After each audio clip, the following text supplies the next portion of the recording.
এই রুমটা কে থাকতো? এই রুমে উনি থাকতো। এই রুমে উনি থাকতো? হ্যাঁ। আপনি কোথায় থাকতেন? আমি পাশের রুমে। আপনি মা এখন ছিলেন? হ্যাঁ।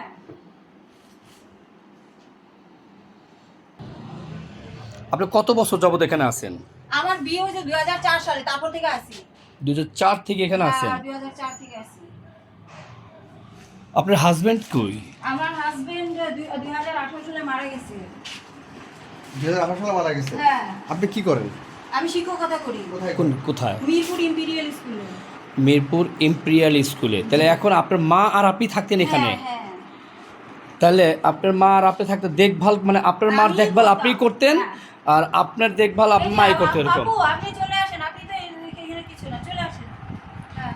তাহলে আপনি এই এইটা তো ডাইনিং। না না, এটা ডাইনিং। আপনি একজন শিক্ষক বা শিক্ষিকা, কিন্তু আপনি এই পরিবেশে মানে আপনি কিভাবে থাকতেন? এটা একটা আমরা লোক দিয়ে পরিষ্কার করাইছি, তারপর কুরবানিতে একটু এলোমেলো হয়ে গেছে, কুরবানির দিন। এটা কুরবানির, এটা আমরা আশঙ্কা করি ওইটা এটা না না, সেটা বুঝলাম। এটা কুরবানির এই পজিশন কেউ কেউ হতে